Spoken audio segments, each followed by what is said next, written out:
என்னெல்லாம் செஞ்சாங்க அப்படின்றத அஃபிடவிட்டா அவங்க தாக்கல் பண்ண வேண்டிய ஒரு சூழ்நிலை வரும். அப்படின்னும் பொழுது அவங்க நிச்சயமா என்னென்ன செஞ்சாங்க அப்படின்றத அங்க தாக்கல் செய்வாங்க. அந்த மாதிரி நடவடிக்கை இல்லை அப்படின்னு நம்ம ஃபீல் பண்ணும் பட்சத்தில் பார்த்தீங்கன்னா அந்தந்த பகுதி மக்கள் எங்கெல்லாம் இந்த மாதிரி நாய்கள் இருக்குன்றது ஒரு போட்டோ கம்ப்ளைண்ட்ஸ் எழுதி அந்தந்த ஏரியாவில் இருக்கக்கூடிய அவங்களோட கார்பரேஷன் அல்ல அந்த பஞ்சாயத்து இருக்கு இல்லைங்களா, அவங்களுக்கு அந்த மனு செய்யும் பொழுது இதை அவங்க அதை கோரிக்கையில எடுத்துக்கிட்டு நிச்சயமா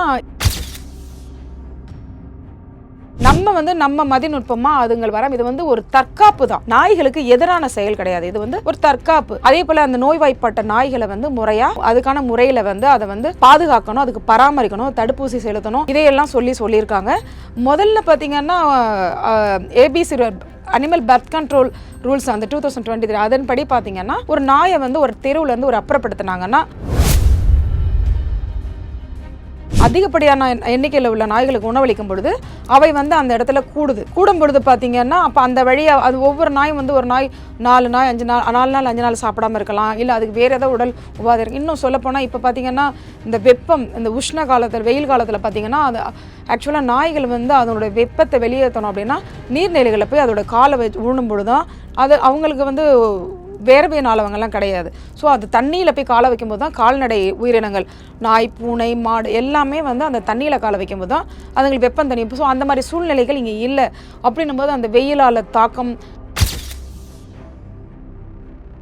ஒரு நாட்டில் ஒரு பெரும்பான்மையான விஷயமா இருக்கும்போது நம்ம பார்க்குறோம் சின்ன குழந்தைகள் அதாவது தனிமைப்படுத்தப்படுறாங்க. ஒரு பள்ளி பருவத்தில் இருக்கிற குழந்தைங்க ஒரு 2 மாதத்துக்கு முன்னாடி ஒரு நாய் கிடைச்சது அப்படின்னு அதுக்கு ரேபிஸ் அட்டாக் இருந்திருக்கு அப்படின்றது தெரியலை. அப்படின்னும் போது அந்த குழந்தைகளுக்கு ஒரு நாய்களை பார்க்கும்போது அந்த நாய்கிட்ட அன்பு காட்டுறது குழந்தையோட இயல்பு. பூனை பறவைகள் எதை பார்த்தாலும் இந்த குழந்தை தன்மை அவங்க அந்த அன்பு செலுத்துவாங்க. அதனால அவங்களுக்கு ஒரு ஆபத்து வருது அப்படின்றது அவங்க உணர்றது கிடையாது. அதே போல குழந்தைகள் வெளியில விளையாடும் பொழுது எந்த நாய் எந்த உயிரினங்க கிட்ட குழந்தைங்க விளையாண்டுச்சு அப்படின்றது பெற்றவர்களுக்கும் தெரியறதுக்கு வாய்ப்பு இல்லை. அப்படின் பொழுது அவங்களை நம்மளை அறியாம பொதுமக்கள் ஏழை அடித்தட்ட இருக்கக்கூடிய மக்கள், அதாவது அந்த கல்வி அந்த விவரங்கள் தெரியாதவர்கள் இல்லையா, இந்த மாதிரி பாதிப்பெல்லாம் வரும் சிந்திக்க தெரியாத மக்கள், இவங்களுடைய குழந்தைகள்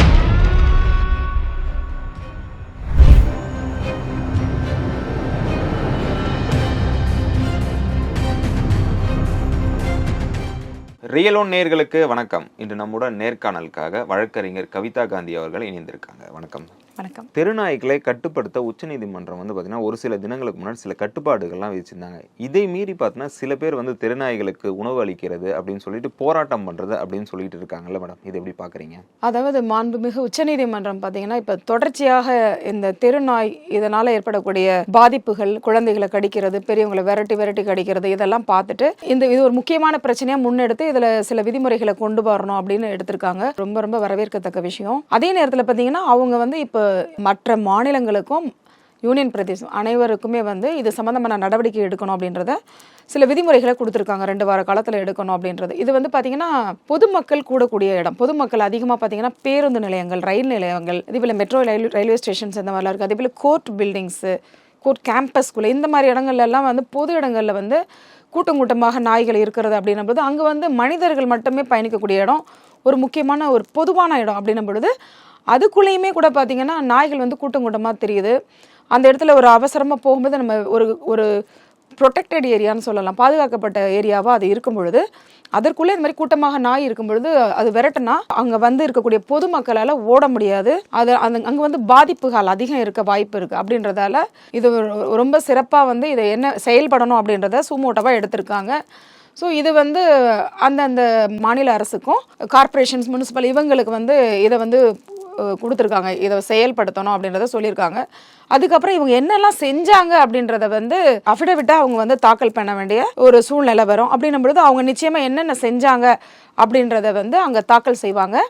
அந்த மாதிரி நடவடிக்கை இல்லை அப்படின்னு நம்ம ஃபீல் பண்ணும் பட்சத்தில் பார்த்தீங்கன்னா அந்தந்த பகுதி மக்கள் எங்கெல்லாம் இந்த மாதிரி நாய்கள் இருக்குன்றது ஒரு ஃபோட்டோ கம்ப்ளைண்ட்ஸ் எழுதி அந்தந்த ஏரியாவில் இருக்கக்கூடிய அவங்களோட கார்பரேஷன் அல்ல அந்த பஞ்சாயத்து இருக்கு இல்லைங்களா, அவங்களுக்கு அந்த மனு செய்யும் பொழுது இதை அவங்க அதை கோரிக்கையில் எடுத்துக்கிட்டு நிச்சயமாக இதுக்கு என்ன நடவடிக்கை எடுக்கணும் அப்படின்றத எடுப்பாங்க. இல்லை மேடம், இப்போ மெயினாக பார்க்கப்பட வேண்டியது என்னன்னா தெருநாய்க்களையே அப்புறப்படுத்துறீங்கன்னு சொல்லிட்டு ஒரு கூட்டம் பார்த்தீங்கன்னா போராட்டங்கள்லாம் நிறையா அடிக்கடி பண்ணிட்டு இருக்காங்கல்ல, இது எப்படி பார்க்குறீங்க? அதாவது தெருநாய்களை அப்புறப்படுத்தணும்னு அதை இப்போ திருப்பவும் சொன்னேன். நான் இப்போ பார்த்தீங்கன்னா அம்பத்தூர் நீதிமன்றத்து உள்ளேயே ஒரு 4 நாயெல்லாம் படுத்துக்கும் உள்ளே எல்லாம் கிளைண்ட்ஸ் எல்லாம் கேஸ்க்காக வரும்பொழுது வழக்கு நடந்துட்டு இருக்கும்போதே அந்த மாதிரிலாம் படுத்திருந்து நான் புகார் அளிச்சது உண்டு.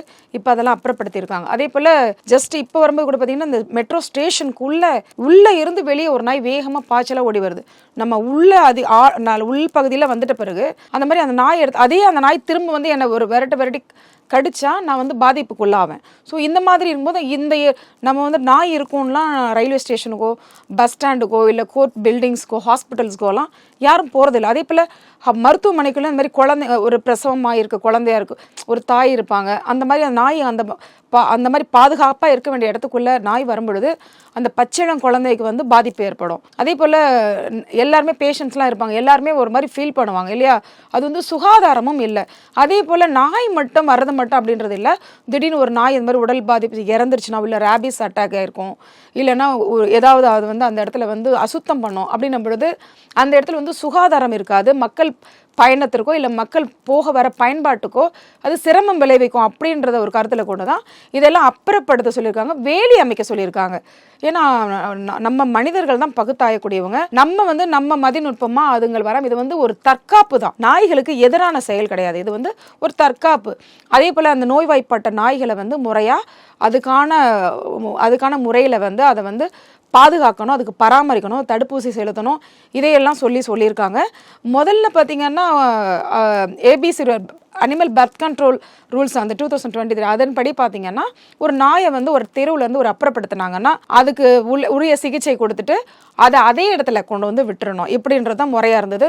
ஸோ இதனால் பார்த்தீங்கன்னா இங்கே கார்பரேஷன் இவங்கெல்லாம் நடவடிக்கை எடுக்கும் பொழுது அவங்களுக்கு எதிராக இந்த மாதிரி குரல்கள் எழும்புதுன்னு அப்படின்னும் பொழுது இதை தாண்டி உச்சநீதிமன்றமே இதில் வந்து தானாக முன் வந்து இந்த மாதிரி ஒரு அருமையான விதிமுறைகளை அனைவருக்கும் பாதுகாப்பு, இது வந்து நாய்க்குமே பாதுகாப்பு தான்.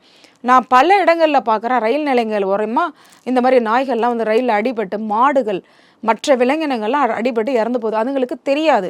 வந்துட்டு அவங்களுக்கு நம்ம வந்து இப்போ நம்ம எஸ்கலேட்டரில் போகிறோம், ஸ்டெப்ஸ் ஏறோம், அவங்களுக்கு வந்து அந்த உயிரினங்களுக்கு தெரியாது. ஸோ அது உள்ளே வர்றதுக்கான அந்த வாய்ப்பை தடுக்க சொல்கிறாங்க, தற்காப்பு செய்ய சொல்கிறாங்க.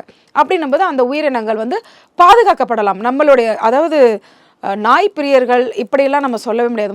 பொதுவாக வந்து மனிதாபிமானம்னு சொல்லிட்டு நம்மளுடைய கலாச்சாரமே எல்லா உயிரினங்களும் வாழ்வதற்கான சூழ்நிலையை பாதுகாக்கிறது நம்மளுடைய கலாச்சாரமாக இருக்குது. இன்னமும் பார்த்திங்கன்னா பறவைகளுக்கு தண்ணீர் வைக்கக்கூடியவங்க, உணவளிக்கக்கூடியவங்க, கால்நடைகளுக்கு பொதுவாக பரவலாம், அந்த மாதிரி எல்லா உயிரினங்களையும் பாதுகாக்கணும் அப்படின்றது தான் பொதுவான ஒரு எண்ணமாக வந்து நீதிமன்றத்தால் வலியுறுத்தப்பட்டு வந்துட்டு இருக்கு. ஓகே மேடம், ஒரு சில தினங்களுக்கு முன்னாடி பார்த்தீங்கன்னா வீட்டில் வளர்க்குற நாய்களுக்கு லைசன்ஸ் வாங்கலாம் அப்படின்னு சொல்லிட்டு ஒரு சில இடத்துல கேம்ப் போட்டாங்க. அது மட்டும் இல்லை, நீங்கள் ஆன்லைன்லையும் பதிவு பண்ணலாம் அப்படின்ற மாதிரிலாம் சொல்லிட்டு இருந்தாங்க.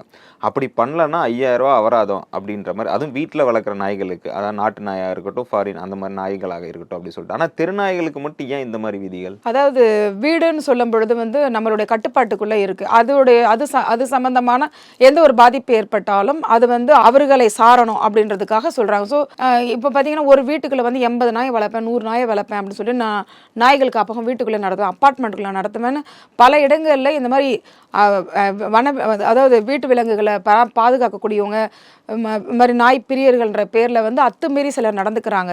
இதனால தான் இந்த மாதிரி பிரச்சனை ஏற்படுது. அதாவது ஆக்சுவலாக அதாவது இருக்கக்கூடிய இடங்களில் போய் அந்த இடத்துல உணவு அளிச்சுட்டு அது சாப்பிட்டுட்டு போகும்போது வந்து எந்த பிரச்சனையும் எழும்பல. இது வந்து நாய் அப்படின்றது வந்து இன்னைய காலகட்டத்தில் தொடங்குதில்லை, மனிதன் தோன்றிய காலத்திலிருந்தே மனிதனோட நண்பனாக நாய் தான் பயணிச்சுட்டு இருக்கு.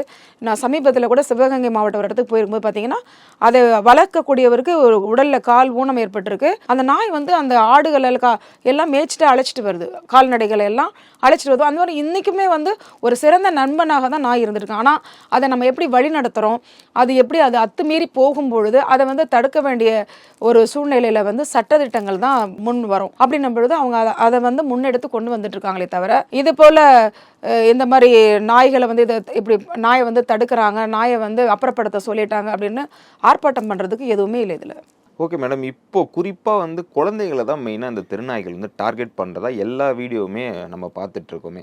இதில் மெயினாக கவனிக்கப்பட வேண்டிய விஷயம் என்னன்னா, நாயை பிடிச்சு ஊசி போட்டுட்டு அப்படியே விட்டுடுறாங்கல்ல, இது எப்படி நம்ம பார்ப்பது பொதுமக்களா? ஆக்சுவலாக நாயை பிடிச்சி ஊசி போட்டுட்டு அதாவது ஒரு இடத்துல வந்து ஒரு சில நாய்கள் இருக்கும் பொழுது பிரச்சனை இல்லை, ஒரே இடத்துல வந்து இப்போ இந்த மாதிரி உணவளிக்கிறேன் அப்படின்னு சொல்லி ஒரு குறிப்பிட்ட நேரத்தில் அதே இடத்துல தொடர்ச்சியாக ஒரே இடத்துல அதிகப்படியான எண்ணிக்கையில் உள்ள நாய்களுக்கு உணவளிக்கும் பொழுது அவை வந்து அந்த இடத்துல கூடும் பொழுது பார்த்தீங்கன்னா அப்போ அந்த வழியாக அது ஒவ்வொரு நாயும் வந்து ஒரு நாய் 4 நாள் 5 நாள் 4 நாள் 5 நாள் சாப்பிடாம இருக்கலாம், இல்லை அதுக்கு வேறு ஏதோ உடல் உபாதை இருக்குது. இன்னும் சொல்லப்போனால் இப்போ பார்த்தீங்கன்னா இந்த வெப்பம், இந்த உஷ்ண காலத்தில் வெயில் காலத்தில் பார்த்தீங்கன்னா அது ஆக்சுவலாக நாய்கள் வந்து அதனோட வெப்பத்தை வெளியேற்றணும் அப்படின்னா நீர்நிலைகளில் போய் அதோட காலை ஊனும் பொழுது தான் அது அவங்களுக்கு வந்து வேர்வை நாளவங்கள்லாம் கிடையாது. ஸோ அது தண்ணியில் போய் காலை வைக்கும்போது தான் கால்நடை உயிரினங்கள் நாய் பூனை மாடு எல்லாமே வந்து அந்த தண்ணியில் காலை வைக்கும்போது தான் அதுங்களுக்கு வெப்பம் தண்ணி. ஸோ அந்த மாதிரி சூழ்நிலைகள் இங்கே இல்லை. அப்படின்னும் போது அந்த வெயிலால் தாக்கம் இந்த மாதிரி அதுக்கு தாகத்துக்கு தண்ணி இல்லாமல் இல்லை உணவு இல்லாமல் அப்படின்னு இருக்கும் பொழுது இல்லை உடலில் இருக்க பாதிப்பு, இதனால் இந்த குழந்தைகள்லாம் அப்படி போகும்போது வரும்போது ஒரு நாய் அந்த குழந்தையை கடிக்கும் பொழுது மற்ற நாய்களும் அதை ஃபாலோ பண்ணும். நீங்கள் பார்த்துருப்பீங்க, ஒரு நாய் ஒருத்தர் போய் குலைச்சாங்கன்னா எல்லா நாயும் குலைக்கும். ஸோ அந்த இடத்துல கூட்டமாக இருக்கும் பொழுது அந்த அது ஒரு நாயோட தன்மை அதோட கோபத்தை அது வெளிப்படுத்தும் போது அது எல்லா நாயும் பின்பற்றும் போது ஒரே குழந்தைய பல நாய்கள் கடிக்கக்கூடிய சூழ்நிலை வருது. ஸோ இந்த மாதிரி கூட்டமாக நாய்களுக்கு வந்து சாலையில் மாதிரி பொது வீடுகளுக்கு முன்னாடி இந்த மாதிரிலாம் உணவளிக்கும் போது அது சாலையில் போகக்கூடிய வரக்கூடியவங்கள விரட்டி கடி ஒரு குழந்தை கடைக்கு அனுப்பியிருப்பாங்க பேரண்ட்ஸ். அப்போ அந்த இல்லை ஸ்கூலுக்கு போகிற குழந்தையா இருக்கலாம், வர குழந்தையா இருக்கலாம், அந்த மாதிரி குழந்தைகள் அதிகமாக பாதிப்புக்குள்ளாகிறதுக்கு இது ஒரு காரணமாக இருக்குது. ஓகே மேடம், இப்போ நீங்கள் சொல்கிறத வச்சு பார்க்கும்போது பார்த்தீங்கன்னா அப்போ திருநாய்களை அப்புறப்படுத்துறது நல்லது தானேன்னு சொல்லிட்டு நம்ம எடுத்துக்கலாம்ல. அதாவது திருநாய்களை வந்து அப்புறப்படுத்துறது அப்படின்னும் பொழுது என்ன சொல்கிறாங்கன்னா அதுக்கு வந்து நோய் ரேபிஸ் அட்டாக் அந்த மாதிரிலாம் இருக்கும்பொழுது அதுக்கு முறையாக சிகிச்சை அதை வந்து தனிமைப்படுத்தணும். இல்லை வந்து அதுக்கு வந்து அதோட பர்த் கண்ட்ரோல் பண்ணுவாங்க இல்லையா, அதிகமான குட்டி போட்டு அந்த இடங்களில் வந்து அதிகமான நாய்கள் உருவாகாமல் தடுக்கிறதுக்கு அந்த மாதிரி சிகிச்சை கொடுக்கும் பொழுது அதை கொடுத்து ஒரு குறிப்பிட்ட நாள் விட்டுட்டு அதுக்கப்புறம் அதோட எல்லையிலேயே கொண்டு வந்து விடுவாங்க. இது வந்து இருக்கக்கூடிய முறையாக இருக்கும். ஆனால் உச்சநீதிமன்றம் இப்போ சொல்லியிருக்க விஷயம் அந்த நாய்களை எடுத்தால் அதே இடத்துல விடணும் அப்படின்ற ஒரு பிரச்சனையால் தான் இன்றைக்கி தமிழ்நாட்டில் வந்து பெரும்பான்மையான இடத்துல நாய்களை வந்து அவங்க அப்புறப்படுத்த தயங்குறாங்க. ஏன்னா அதை பராமரிக்கக்கூடிய இட வசதி இல்லை. அதை கொண்டு போயிட்டு அதுக்கு டாக் ஷெல்டர் வைக்கிறதுக்கான ஒரு இடவசதி பற்றாக்குறை, அந்த மாதிரி சில விஷயங்களால் பார்த்தீங்கன்னா அது வந்து செயல்படுத்தப்படுறதுல அதிக சிரமங்கள் இருக்குது. இதே வந்து பாதிக்கப்பட்டவங்க போய் போலீஸில் கம்ப்ளைண்ட் கொடுக்குறாங்க. இந்த நாய் வளர்க்கக்கூடியவங்க நாய் பிரியர்கள்ன்றவங்க வந்து நேரடியாக அந்த மாதிரி அவங்க கேட்கும்போது இந்த மாதிரி செய்யாதீங்க தடுக்கணும் அப்படின்னு சொல்லும் பொழுது இந்த மாதிரி தவிர்க்கணும்னு சொல்லி கேட்கும்போது அவங்களுக்குள்ள பிரச்சனையை கம்ப்ளைண்ட் கொடுக்கும் பொழுது காவல்துறை வந்து அவங்க வந்து கார்ப்பரேஷன் தான் செய்யணும் அப்படின்னு ஒதுங்கிடுறாங்க. அப்போ கார்ப்பரேஷனில் போய் சொல்லும் பொழுது பார்த்தீங்கன்னா தெரு நாய்களை எடுத்த இடத்துல தான் அவங்க கொண்டே விட வேண்டிய சூழ்நிலை இருக்கும். அதை இப்போ வந்து அதுக்கு வந்து உச்சநீதிமன்றம் சொல்லியிருக்கிறது வந்து உச்சநீதிமன்றம் என்ன சொல்றாங்க அப்படின்னு சொன்னா இந்த மாதிரி பஸ் ஸ்டாண்ட்ல இருந்து எடுக்கிற நாயை கொண்டே அங்கேயே விட முடியாது, ரயில்வே ஸ்டேஷன் உள்ள இருந்து எடுக்கிற நாயை கொண்டே அதுதான் இல்லைன்னு சொல்லி அந்த டெரிட்டோரியல்னு சொல்லிட்டு நம்ம அங்கே விட முடியாது. ஸோ அதுக்கு மாற்றா இதை வந்து அப்புறப்படுத்தி அதை தனியாக பராமரிக்கணும். அதை வந்து அந்தந்த மாநிலத்தோட அங்கே இருக்கக்கூடிய மாநகராட்சி முனிசிபல்கிட்ட ஹேண்ட் ஓவர் பண்ணியிருக்காங்க. ஓகே மேடம், நம்ம வந்து காலங்காலமாக பார்த்துட்டு இருக்க விஷயம் என்னென்னா திருநாய்கள் அதிகமாக இருக்கிறது அப்படின்னு சொல்லிட்டு எல்லாருக்குமே ஜென்ரலாக தெரிஞ்ச விஷயம் தான். இப்போ தான் அதிகமாக வந்து இந்த குழந்தைங்களை கடிக்கிறது, வளர்க்குறவங்களே கடிக்கிறது அப்படின்ற மாதிரி இருக்குது. உச்சநீதிமன்றத்துக்கு போக காரணம் என்ன இந்த விஷயம்? உச்சநீதிமன்றம் அதாவது ஒரு நாட்டில் ஒரு பெரும்பான்மையான விஷயமா இருக்கும்போது நம்ம பார்க்குறோம் சின்ன குழந்தைகள் அதாவது தனிமைப்படுத்தப்படுறாங்க. ஒரு பள்ளி பருவத்தில் இருக்கிற குழந்தைங்க ஒரு 2 மாதத்துக்கு முன்னாடி ஒரு நாய் கிடச்சிது அப்படின்னு அதுக்கு ரேபிஸ் அட்டாக் இருந்திருக்கு அப்படின்றது தெரியலை. அப்படின்னும் போது அந்த குழந்தைகளுக்கு ஒரு நாய்களை பார்க்கும்போது அந்த நாய்கிட்ட அன்பு காட்டுறது வந்து குழந்தையோட இயல்பு. பூனை பறவைகள் எதை பார்த்தாலும் இந்த குழந்தை தன்மை வந்து அவங்க வந்து அந்த அன்பு செலுத்துவாங்க. அதனால் அவங்களுக்கு ஒரு ஆபத்து வருது அப்படின்றது வந்து அவங்க உணர்றது கிடையாது. அதே போல் குழந்தைகள் வெளியில் விளையாடும் பொழுது எந்த நாய் எந்த உயிரினங்கிட்ட குழந்தைங்க விளையாண்டுச்சு அப்படின்றது வந்து பெற்றவர்களுக்கும் தெரியறதுக்கு வாய்ப்பு இல்லை. அப்படின் பொழுது அவங்களை நம்மளை அறியாமல் பொதுமக்கள் ஏழை அடித்தட்ட இருக்கக்கூடிய மக்கள், அதாவது அந்த கல்வி அந்த விவரங்கள் தெரியாதவர்கள் இல்லையா, இந்த மாதிரி பாதிப்பெல்லாம் வரும்னு சிந்திக்க தெரியாத மக்கள், இவங்களுடைய குழந்தைகள் மொத்தம் நம்ம நாட்டோட பாதுகாப்பு அப்படின்னும் போது பரவலாக அவங்க ஒரு முன்னெடுப்பை எடுக்க வேண்டிய காலகட்டாயத்தில் அவங்க இந்த மாதிரி உச்சநீதிமன்றம் எடுக்கிறது எப்பவுமே சகஜம்தான். இந்த மாதிரியான பொதுப்படியான பிரச்சனை வரும்பொழுது மக்களோட நலன், நம்ம நாட்டு மக்களோட நலன் அப்படின்னும் பொழுது சுமோட்டோவாக எடுக்கிறது வழக்கம். அதை முன்னெடுத்திருக்காங்க. ஓகே மேடம், இப்போ இந்த தமிழக அரசு இந்த திருநாய்களுக்கான என்னென்ன இதெல்லாம் கொண்டு வந்திருக்காங்க? இப்போ தமிழக அரசு பார்த்தீங்கன்னா நாய் வளர்க்குறதுக்கு வந்து அதுக்கு வந்து லைசன்ஸ் வாங்கணும் அப்படின்ற ஒரு விஷயத்தை வந்து முன்னெடுத்து கொண்டு வந்துட்டு இருக்காங்க. அதே போல் பார்த்தீங்கன்னா நாய்களை வந்து எடுத்து கொண்டு போயிட்டு அதுக்கு அந்த தடுப்பூசி போடுறது இந்த மாதிரி முறைகள் ஆனால் இன்னமும் பரவலாக வரலை அப்படின்றது ஒட்டுமொத்த மக்களோட என்னுடைய வேண்டுகோளை கூட முன்வைக்கிற அரசுக்கு. எங்களோட இணைந்து பல்வேறு தகவலை பகிர்ந்ததற்கு மிக்க நன்றி மேடம். நன்றி.